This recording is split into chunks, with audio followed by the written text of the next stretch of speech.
Olá pessoal, dando sequência à nossa série de treinamentos acerca do .NET com C#.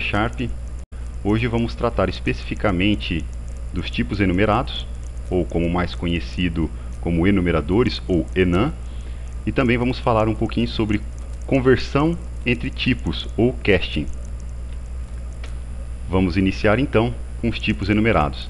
Aqui nós temos a definição de um enumerador, onde nós utilizamos a palavra reservada enum, o nome do meu enumerador, neste caso planeta, e os tipos do meu enumerador, que nós colocamos aqui alguns planetas. Temos a forma como se utiliza um enumerador e depois demonstramos a forma de visualizar o resultado, ou seja, o conteúdo da variável que eu criei, utilizando como tipo o meu enumerador. Vamos ver um exemplo de forma que fique mais clara a ideia de como criar um enumerador, utilizar um enumerador e por que utilizar o numerador, o que ele facilita para o programador. Agora vamos criar dois enumeradores como exemplo. O primeiro enumerador meu vai se chamar estado civil e esse enumerador vai ter os seguintes tipos. Vamos criar um segundo enumerador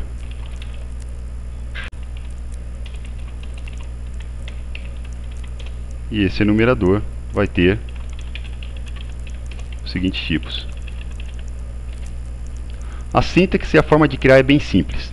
Entre os nossos dois enumeradores nós temos uma diferença. Para um deles eu atribuo uma numeração, ou seja, eu estou dizendo que o meu enumerador no seu tipo solteiro é o mesmo que 0. Quando que nós vamos utilizar isso? Imaginemos que eu tenho uma base de dados, um cadastro de cliente, eu quero gravar qual é o estado civil dele. Ao invés de eu gravar a palavra do enumerador, por exemplo, a palavra solteiro, eu posso optar por gravar somente 0. Quando eu resgatar o conteúdo do banco de dados e eu tiver como conteúdo 0, automaticamente do lado de cá eu faço uma conversão e vou obter no meu enumerador a palavra solteiro. Ou seja, eu evito então gravar uma string na minha base de dados e gravo somente uma numeração inteira. Aqui nós colocamos o número 0, 1, 2, mas eu poderia, por exemplo, falar que solteiro é igual ao número 11, número 111 e assim por diante. Fica a critério de cada um. Já no nosso enumerador sexo eu não coloquei nenhuma numeração. Porém, se eu não definir manualmente, o próprio C#, a própria linguagem, vai atribuir essa numeração automaticamente. No meu caso, masculino é igual a 0, feminino é igual a 1. Se eu tivesse uma terceira opção, seria igual a 2 e assim por diante. Vamos fazer o uso desses enumeradores. Vamos criar aqui duas propriedades. Uma propriedade fazendo o uso do enumerador estado civil e uma outra propriedade fazendo o uso do meu enumerador sexo. Vamos criar um método chamado validate e utilizarmos essas nossas propriedades. Nós poderíamos aqui dentro criar um switch case para fazer a comparação com o meu enumerador estado civil. Ou seja, se ele for solteiro, eu quero que faça determinada coisa. Se ele for casado, eu quero que execute determinada ação e assim por diante. Mas vejam a facilidade do enumerador. Quando eu crio um switch case a partir do code snippet, o que nós vamos ter aqui? Eu digito a minha propriedade, o nome da minha propriedade, estado civil. Quando eu der uma seta para baixo, automaticamente ele já vai carregar todas as opções do meu enumerador. Então isso daí já facilita muito. Se fosse uma propriedade que recebesse um string, eu ia ter que fazer essas comparações tudo manualmente. Ou seja, em algumas linguagens, como não temos enumeradores, nós iríamos ter que comparar se estado civil igual a C, por exemplo, de casado.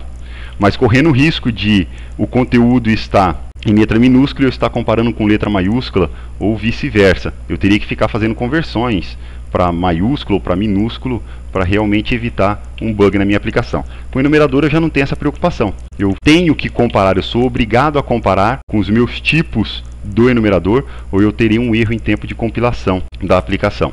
Digamos, se for solteiro, nós vamos fazer uma comparação aqui com a nossa propriedade sexo. Vejam que na hora que eu vou colocar que é igual, o próprio IntelliSense da ideia do Visual Studio já vai me sugerir, olha, se o sexo ele é de um tipo enumerado, no nosso caso é o nosso enumerador sexo, então você só pode comparar com as opções que tem dentro do enumerador sexo. Então ele já sugere para mim no IntelliSense, ó, compare com o enumerador sexo.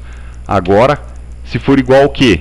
For igual a sexo masculino. Isso facilita muito a digitação, porque ele automatiza a busca do enumerador no Visual Studio. Aqui nós vamos demonstrar o seguinte conteúdo. Esta pessoa é do sexo masculino Caso contrário, esta pessoa é solteira e do sexo feminino. Somente um exemplo. Agora nós vamos atribuir um conteúdo para cada uma dessas comparações abaixo, para cada um dos tipos. E temos aqui, se for casado, vamos demonstrar que a pessoa é casada e assim por diante. Vamos dar uma pausa para conseguir visualizar o efeito. Vamos utilizar essa nossa classe aqui na classe Program, pessoa P. Vamos instanciar a nossa classe e vamos atribuir o conteúdo para a nossa propriedade Estado Civil. Vejam aqui a facilidade. Quando eu vou atribuir o conteúdo, automaticamente o IntelliSense já me demonstra lá, Estado Civil. Eu só posso atribuir esse conteúdo, não posso atribuir outro. Então isso garante que nenhum programador que vai fazer uso da minha propriedade atribua um valor não permitido. Então isso evita bugs na aplicação. Estado Civil, ponto. Digamos que ele seja solteiro. E pegamos a nossa propriedade sexo, é igual, novamente o IntelliSense entrando em ação, já demonstrando para mim o enumerador, é do tipo masculino. Chamo o meu método validate e vamos compilar a aplicação para nós vermos o efeito. De acordo com as atribuições, as propriedades, nós temos o resultado. Essa pessoa é solteira do sexo masculino, pessoa do sexo masculino. Foram as duas demonstrações que nós fizemos na nossa classe. Se eu mudar o resultado, vai ser casado, e aqui nós vamos colocar que é do sexo feminino. Automaticamente já vamos ter um outro resultado de acordo com as nossas comparações. Essa pessoa é casada e pessoa do sexo feminino. Bom, pessoal, dá para ver que o enumerador ele realmente facilita bastante para quem utiliza a ideia do Visual Studio na hora de digitarmos, de fazermos as nossas comparações, e também evita erros. Agora vamos ver como converter tipos, ou seja, eu tenho um tipo inteiro, quero converter para long, eu tenho um determinado objeto de uma determinada classe, quero converter esse objeto para um outro tipo de classe e assim por diante. Aqui nós temos alguns exemplos de conversões, a conversão implícita, onde nós fazemos uma conversão, mas é uma conversão oculta, nós não sabemos bem como se está dando esta conversão, e temos a conversão explícita, fica claro, olha, aqui eu estou convertendo para o tipo short. Mas vamos ver no Visual Studio alguns exemplos para facilitar a nossa compreensão. Aqui nós vamos adicionar uma classe chamada converter tipos. Dentro desta classe nós vamos criar um único método chamado teste e vamos fazer aqui algumas conversões. As primeiras conversões que nós vamos fazer vai ser o exemplo que nós tivemos lá no slide, que seria a conversão implícita, onde nós vamos criar uma variável de nome x recebendo um valor e vamos converter a variável x para o tipo long. É uma conversão implícita.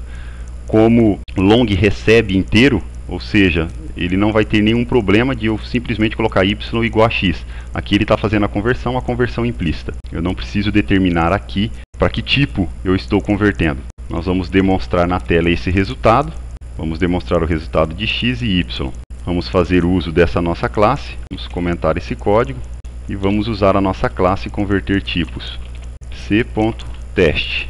Vamos ver o resultado. A princípio, como é uma conversão implícita, nós não vamos ter nenhuma diferença, tanto x e y é a mesma coisa, só mudou o seu tipo. Agora vamos fazer uma conversão explícita dentro do nosso método teste. Nós vamos criar uma variável inteira com o nome A, onde vamos atribuir o conteúdo 65537. Eu quero converter isso para um tipo short. Nós sabemos que no tipo short ele não cabe toda esta numeração. Então automaticamente nós vamos ter o que?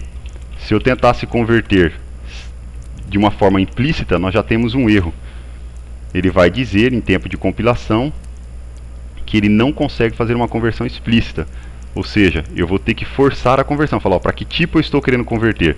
Basta eu usar aqui o short, eu já tenho a minha conversão. Fazemos a compilação. Antes vamos demonstrar o resultado na tela. Nós vamos obter até um resultado estranho, mas para ficar a ideia. Primeiro nós temos aqui a conversão implícita. Agora aqui nós temos a conversão explícita.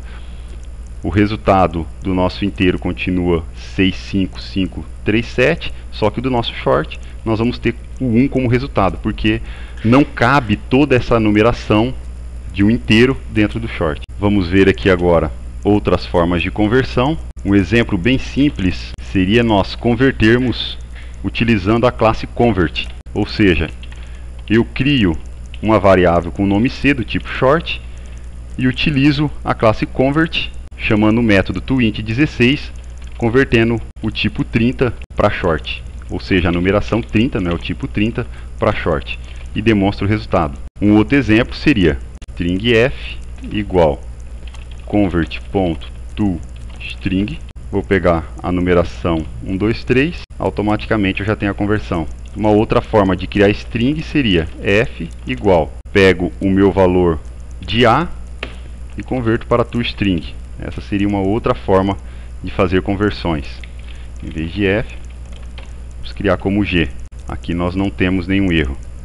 Vejam que se eu não converter, o Visual Studio já vai reclamar aqui para mim. Se eu tentar compilar a aplicação, ele vai dizer, ó, não é possível fazer uma conversão de inteiro para string de forma implícita. Então, eu tenho que falar, não, eu quero que você converta o A para string. Então, eu posso fazer o uso tanto da classe convert, uma classe estática, ou eu posso, no caso do toString, chamar diretamente desta forma.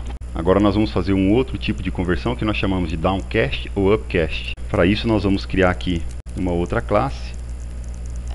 Não vamos entrar no mérito de polimorfismo, nós vamos simplesmente copiar aqui duas classes. Eu criei uma classe chamada cálculo matemático e uma classe chamada adição, que herda cálculo matemático. Ou seja, tem tudo que tem na cálculo matemático, só que aqui dentro eu implemento o método resultado. Vamos utilizar os dois tipos de conversão que nós comentamos, que seria o downcast e o upcast. Nós vamos criar aqui então um objeto cálculo matemático, que vai ser do tipo adição, que vai instanciar a classe adição. Nós vamos atribuir um conteúdo para a propriedade valor 1 e vamos atribuir um valor para a minha propriedade valor 2. Agora aqui nós vamos fazer o que? Vamos fazer o nosso downcast, ou seja, uma conversão mais específica. Nós vamos criar o seguinte, vamos criar um objeto da nossa classe adição, e aqui eu quero falar que ela é igual a calc. Porém, se eu compilar nós vamos ter um erro, porque ele não consegue fazer a conversão implícita, ou seja, não é automático. O que que eu falo? Olha, eu quero que converta então para adição. Isso é downcast, tá?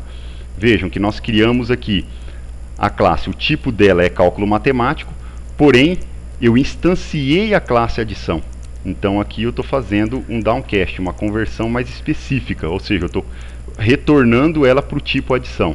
Agora nós vamos fazer aqui uma conversão do tipo upcast, que no caso nosso seria uma conversão mais genérica. Vamos alterar o conteúdo do nosso objeto calc, que ele vai receber a adição, que aqui nós temos o nosso objeto adição. Só que eu não quero que ele seja do tipo adição, como está aqui no nosso objeto. Eu quero que ele seja do tipo cálculo matemático. Então nós falamos, eu quero retornar ele para o tipo cálculo matemático. Fizemos a nossa conversão. Aqui eu retorno ele do tipo adição para tipo cálculo matemático. Vamos ver os nossos resultados, só para nós termos uma ideia como funciona. Aqui nós vamos demonstrar a palavra downcast e vamos demonstrar o resultado, que nós temos esse método lá dentro da nossa classe cálculo matemático, resultado, e aqui também eu tenho resultado. Mas vejam que na cálculo matemático ela não foi implementada, é somente uma assinatura, ele foi implementado somente na classe adição. Por isso que nós fazemos as conversões para conseguir utilizar o método resultado mesmo da classe cálculo matemático. Vamos ver aqui, aqui nós demonstramos o resultado de adição. Vamos dar uma pausa. Agora aqui embaixo nós vamos copiar esse conteúdo. Porém, aqui nós vamos demonstrar o upcast e aqui nós vamos demonstrar, ao invés do nosso objeto adição, o objeto calc. Mandamos dar uma pausa.